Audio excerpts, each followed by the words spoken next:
Hello guys, मैं मुर्तजा आलम आप सबका अपनी इस वीडियो में फिर से वेलकम करता हूं। आज हम स्टैटिस्टिक्स की बात करेंगे। लास्ट वीडियो में हमने डिस्क्रीट फ्रीक्वेंसी डिस्ट्रीब्यूशन के मीन निकाले थे तीनों मेथड से।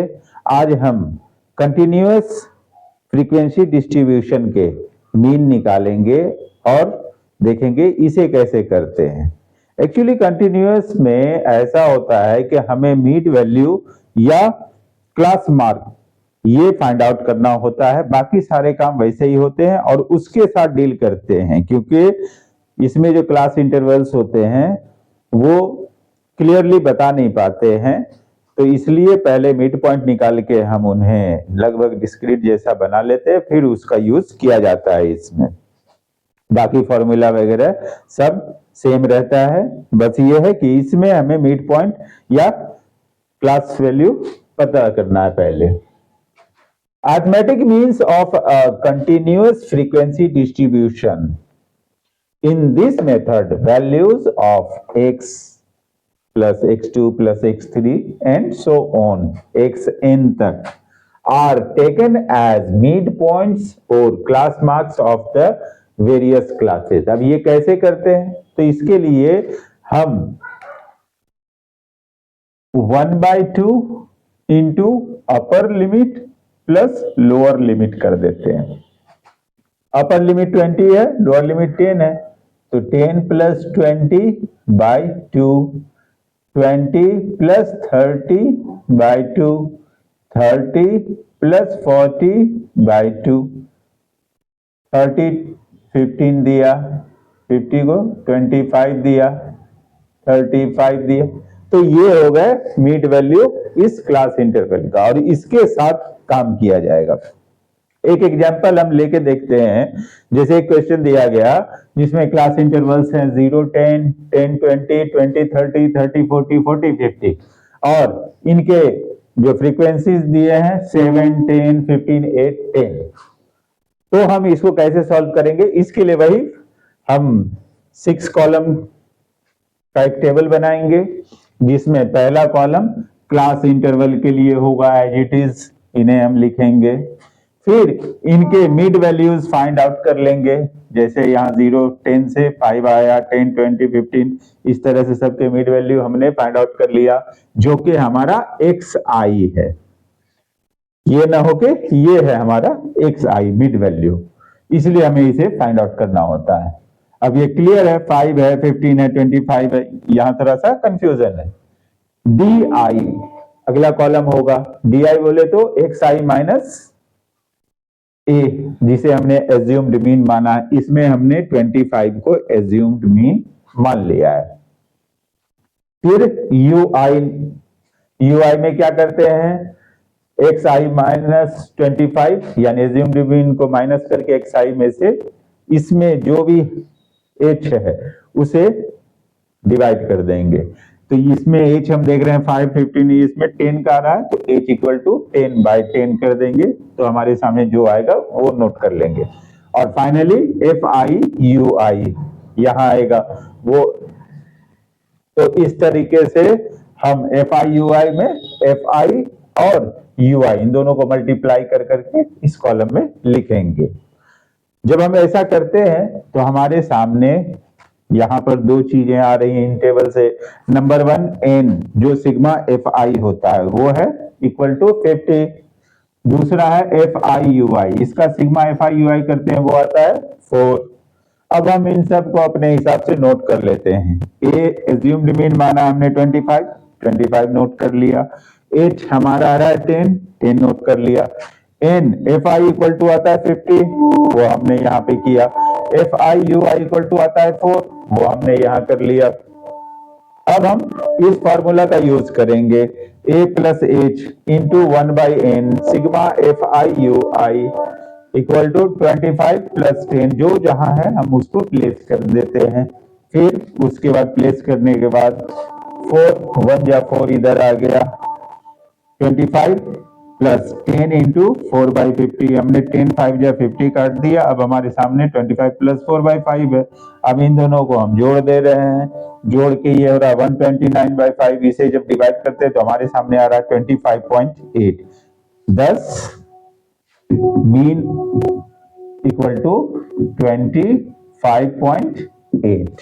तो इस तरह से हम कंटिन्यूअस फ्रीक्वेंसी डिस्ट्रीब्यूशन के मीन को फाइंड आउट कर सकते हैं। मिड वैल्यू का रोल इसमें आ जाता है एक। अब हम अपने इस सवाल को थोड़ा सा हल्का सा डिफिकल्ट कर देते हैं और उसको सॉल्व करके देखते हैं कि ऐसे सवाल फिर किस तरह से करेंगे इसमें सॉल्व।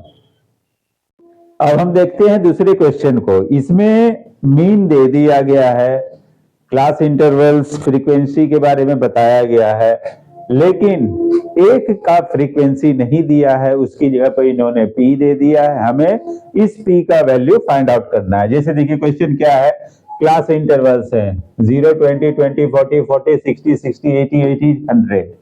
अब हर एक की फ्रीक्वेंसी में क्या दिया, 0 20 में 7 दिया है, 20 40 में दिया नहीं है, पी दे दिया है। हमें इसी पी का वैल्यू फाइंड आउट करना है, जबकि इसका टोटल मीन आना चाहिए 54। अब इस काम को उस हिसाब से हम करेंगे। पहले तो हम टेबल में इन्हें अरेंज कर देंगे। इनका मिड वैल्यू निकाला, हर एक की फ्रीक्वेंसी, अगर 20 40 की फ्रीक्वेंसी पी है तो हमने पी को ही नोट किया है। और इनका जब हम सिग्मा बनाएंगे, सम टोटल करेंगे, तो इसमें 7 10 17 17 9 26 13 39 39 और P है, तो हम इसे 39 प्लस P के तौर पे यहां पर N आ जाएगा। तो हमारा N हो गया 39 प्लस P। फिर हम DI निकाल लिया, यहां हमने A मान लिया है assumed mean 50 और उसके अकॉर्डिंग DI निकाल लिया है। फिर UI को भी हमने निकाला है, जिसमें xi minus 50 by height of the table करके हम इसको निकाल ले रहे हैं। फिर फाइनली FI/UI भी हमने निकाल लिया, जो कि हमारा FI/UI आता है 21 माइनस P।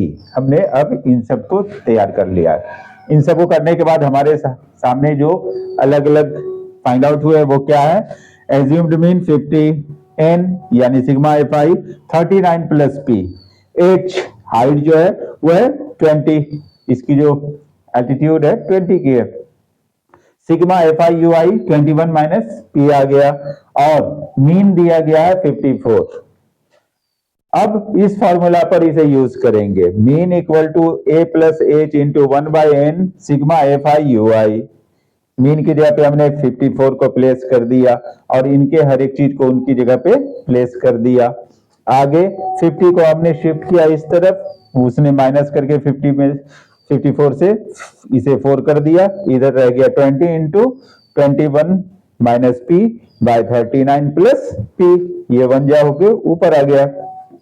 अब इसे और इजी करने के लिए हमने 4 से डिवाइड कर दिया, तो ये 1 4 जा 4 हो गया और इधर 5 4 जा 20, इसे काट दिया। उसके बाद अगला काम हमारा रह जाएगा, इसे इससे मल्टीप्लाई करके शिफ्ट कर दे रहे हैं। जब हम 5 को 21 माइनस P से मल्टीप्लाई कर रहे हैं तो वो 105 माइनस 5P बन रहा है और हमने इधर शिफ्ट किया। अब हमारे सामने 105 minus 5P equal to 39 plus P। अब हम P को उस तरफ शिफ्ट करेंगे, 39 को इस तरफ शिफ्ट करेंगे, तो हमारे सामने आ जाएगा 66 इक्वल टू 6P। फिर P का वैल्यू फाइंड आउट करने के लिए 66 को 6 से डिवाइड किया तो 11 आ गया। तो यहां पर P का वैल्यू 11 है। तो हम इस तरह से ट्रिक वाले सवाल को भी पूरा कर सकते हैं, इसमें कोई बड़ी बात नहीं है। तो अभी हमने मीन के बारे में, कंटिन्यूअस फ्रीक्वेंसी डिस्ट्रीब्यूशन के भी 2 क्वेश्चन को सॉल्व करके देखा। अब हम बात करने वाले हैं मीडियन की, उसके बाद मोड की। अब हम बात करने वाले हैं मीडियन की, डिस्क्रीट फ्रीक्वेंसी डिस्ट्रीब्यूशन में मीडियन को कैसे फाइंड आउट करते हैं, अब हम उसको देखने वाले हैं। आइए पहले इनके एल्गोरिथम स्टेप को समझते हैं। Find cumulative frequency. पहले तो हम जो भी हमें दिया जाएगा क्वेश्चन के अकॉर्डिंग एक्स लिखेंगे उसके कॉलम में, फिर फ्रीक्वेंसी को एफ के कॉलम में लिखेंगे, और फिर इसमें एक काम ये करना होगा, हमें क्यूमुलेटिव फ्रीक्वेंसी तैयार करनी होगी। उसके लिए पहले वाला 8 का 8 ही रह जाएगा, लेकिन सेकंड वाले में जब लिखेंगे तो इन दोनों को जोड़ देंगे और ऐसे ही जोड़ते चले जाएंगे लास्ट तक। तो इस तरह से हम देख रहे हैं क्यूमुलेटिव फ्रीक्वेंसी सबका बन गया है। मीडियन असल में होता है ऑब्जर्वेशंस जो हमारे पास हैं, उन ऑब्जर्वेशंस का जो मिड वैल्यू है वो क्या है, बिल्कुल बीच का जो मिड का जो ऑब्जर्वेशन है उसका वैल्यू क्या है, वही होता है मीडियन। हम यहां पर उसे फाइंड आउट करना चाहते हैं। तो पहले हमने क्यूमुलेटिव फ्रीक्वेंसी फाइंड आउट कर लिया। अब हम एफ आई का सम टोटल करेंगे और एन फाइंड आउट करेंगे, क्योंकि हमें फिर n से n/2 फाइंड आउट करना है ताकि हम मीडियन को बता सके। तो n हमने फाइंड आउट कर लिया है 1/20। कॉलम का काम यहां खत्म हो गया। अब आगे हम क्या करेंगे, n/2 फाइंड आउट करेंगे।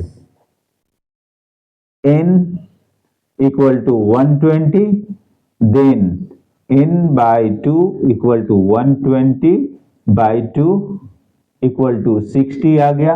तो n/2 इक्वल टू 60 है। इसके बाद तीसरा जो काम होगा वो ये होगा, C cumulative frequency just greater than n/2 and corresponding value of variable। अब हमारा n/2 आ रहा है 60, 60 से जस्ट ग्रेटर जो भी क्यूमुलेटिव फ्रीक्वेंसी हम उसे देखेंगे। 60 से जस्ट ऊपर है 65, 65 को हमने देख लिया। अब इसके फ्रीक्वेंसी को देखेंगे, इसकी फ्रीक्वेंसी है 5, तो हमने नोट कर लिया 5। यही 5 जो है मीडियन है इस पूरे ऑब्जर्वेशन का। तो हम इस तरह से पता लगाते हैं। सबसे पहले क्यूमुलेटिव फ्रीक्वेंसी फाइंड आउट करेंगे, फिर n सम टोटल करके f का n निकालेंगे, n/2 निकाल के n/2 जितना भी आएगा उससे जस्ट ग्रेटर जो भी क्यूमुलेटिव फ्रीक्वेंसी है उसके इसको देखेंगे करस्पॉन्डिंग को, तो वही हमारा वैल्यू होगा इसका मीडियन। तो यहां पर हमारा मीडियन करस्पॉन्डिंग वैल्यू है 5, ये इसका मीडियन हुआ। तो इस तरह से हम डिस्क्रीट फ्रीक्वेंसी में इस तरह से कर सकते हैं। अब हम देखते हैं कि कंटिन्यूअस सीरीज में हम इसी काम को अब इसी चीज को हम अभी हमने डिस्क्रीट फ्रीक्वेंसी डिस्ट्रीब्यूशन में मीडियन को निकाला। अब हम इसी मीडियन को कंटिन्यूअस फ्रीक्वेंसी डिस्ट्रीब्यूशन में कैसे निकालते हैं उसको देखते हैं। इसमें एक फॉर्मूला का भी यूज हम करते हैं। जैसे एक क्वेश्चन है जिसमें क्लासेस दिए हुए हैं 5, 10, 10, 15, 15, 20, 20, 25, 25, 30, 30, 35, 35, 40, 40, 45 और इनके फ्रीक्वेंसीज ये दिए हुए हैं। अब इसके हिसाब से हमने इनके क्यूमुलेटिव फ्रीक्वेंसीज फाइंड आउट कर लिए। वो इस तरह से 5, 6, 11, 11, 15, 26 ऐसे ही होता चला गया। अब हमने f का सम टोटल निकाल लिया जो हमें n देगा। तो यहां पर हमने देखा n आया है 49। अब हमारे पास n इक्वल टू 49 है, तो n/2 49 को 2 से डिवाइड करके हमने निकाल लिया, 24.5 आ गया। अब हम जब देखते हैं 24.5 तो जस्ट इससे ग्रेटर कौन है, n/2 से जस्ट ग्रेटर क्यूमुलेटिव फ्रीक्वेंसी कौन सी है, दैट इज 26। 26 के हमने क्लास को देखा तो हमने पाया दैट इज 1520। तो इसका मतलब है मीडियन क्लास है 1520 और उसे हमने मीडियन क्लास मान लिया। अब इसके हिसाब से हम देख रहे हैं तो यहाँ L आ रहा है 15 क्योंकि lower limit of median class 15, frequency इसकी 15 आ रही है। यहाँ पर हम F जस्ट इससे लोअर जो आ रहा है वो है 11, वो हमने ले लिया। और हाइट जो है हर एक में हम देख रहे हैं 5 है। अब इन सब का यूज हम इस फॉर्मूला पे करेंगे। फॉर्मूला क्या है मीडियन के लिए? L plus n by two minus F by frequency into H. हर एक को हमने यहां से इस पे प्लेस कर दिया। L 15 कर दिया, n बाई टू 24.5 आ गया, F 11 आ गया, फ्रीक्वेंसी की 15 कर दिया, इंटू H 5 कर दिया। अब 5 3 जा 15 को काट दिया, 24 से 11 को माइनस कर दिया तो हमारे सामने आ गया 15 प्लस 13.5 बाई 3। अब इसको हमने जोड़ दिया तो ये बन रहा है 58.5 बाई 3। जब इसे हमने डिवाइड किया तो 19.5 टाइम में ये डिवाइड हो गया। तो इसका मतलब है इसका जो है मीडियन आया है वो आया है 19.5। तो इस तरह से हम कंटिन्यूअस फ्रीक्वेंसी डिस्ट्रीब्यूशन के भी मीडियन फाइंड आउट कर सकते हैं। कोई बड़ी बात नहीं है, बहुत आसान है, बस थोड़ा सा ध्यान देने की जरूरत है, समझने की जरूरत है, फिर ये आसान ही है। इस वीडियो में हमने बात किया है कंटिन्यूअस सीरीज से मीन को निकालना। उसके बाद हमने दोनों ही फ्रीक्वेंसी डिस्ट्रीब्यूशन में, चाहे वो कंटिन्यूअस हो या डिस्क्रीट हो, इन दोनों ही से हमने मीडियन को निकालना सीखा है। आई होप आप लोग इस वीडियो से फायदा उठाएंगे और मेरे वीडियो को लाइक शेयर सब्सक्राइब करते रहें और कमेंट करते रहें कि आपको और किन किन टॉपिक पे वीडियो बना